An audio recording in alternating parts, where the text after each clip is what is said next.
First of all, let me tell you what this memo is and what this memo is not. What this memo is Congress doing its job in conducting legitimate oversight over a very unique law, FISA. And if mistakes were made and if individuals did something wrong, then it is our job as the legislative branch of government to conduct oversight over the executive branch if abuses were made. Remember, FISA is a unique situation which involves Americans' civil liberties. And if American civil liberties were abused, then that needs to come to light so that that doesn't happen again. What this is not is an indictment on our institutions of our justice system. This memo is not an indictment of the FBI, of the Department of Justice. It does not impugn the Mueller investigation or the Deputy Attorney General.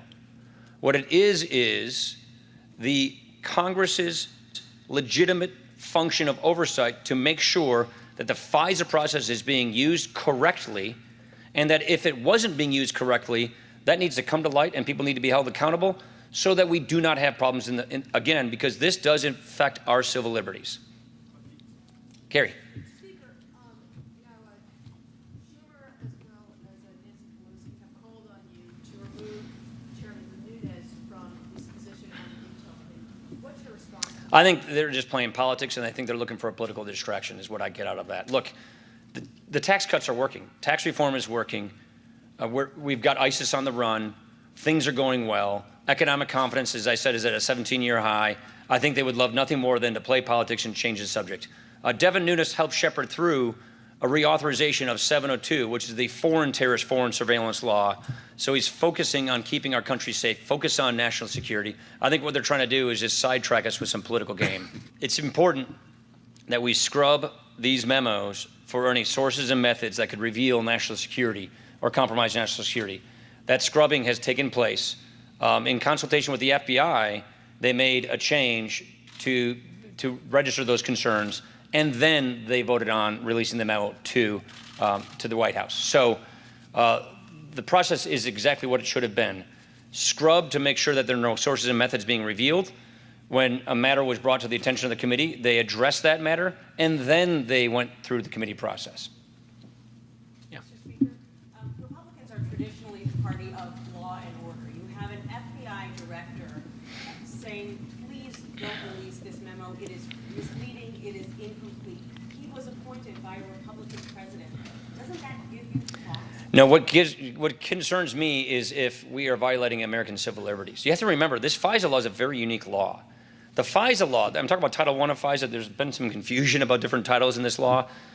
This law allows the government to go to a secret court to get a wiretap on a citizen. So this is incredible power that the people of this country, through Congress, has given our executive branch of government. So we have to make sure that this power is being exercised properly and judiciously. And if there are institutions, or excuse me, if there are instances or individuals who have abused that power, it is our job in Congress to shed light on that, bring transparency and accountability to the process. Let me just say, the vast majority of the men and women of the FBI are doing a great job. These institutions, the Department of Justice, the FBI, very important institutions for the rule of law, but it's also very important that we guard people's civil liberties as we exercise these institutions. Like I said to you on Tuesday, the men and women over at the Milwaukee office, you know, at the field office in the FBI, they're the ones who are helping keep the opioids out of our schools.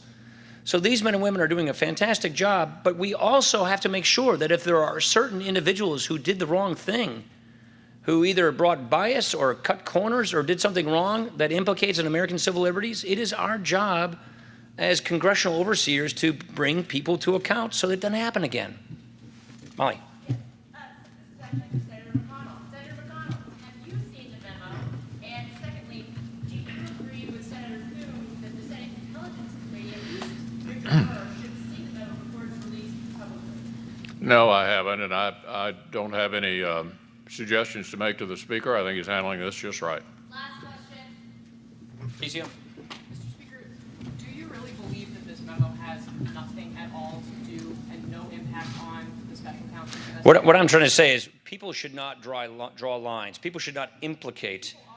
Well, that's what I'm suggesting. People should not be drawing lines. People should not be implicating independent issues. This does not implicate the Mueller investigation. This does not implicate the DAG. This is about us holding the system accountable and reviewing whether or not FISA abuses occur. The government has been given extraordinary power over citizens' civil liberties. It is our job to make sure that the process is followed properly.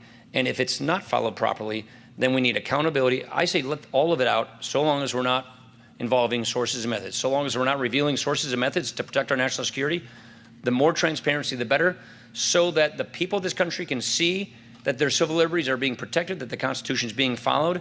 That's why we think sunshine, transparency, and accountability is the correct antidote for this, and that is why the legislative branch of government, this duly elected branch of government, conducts its oversight over the executive branch of government. Thank you very much.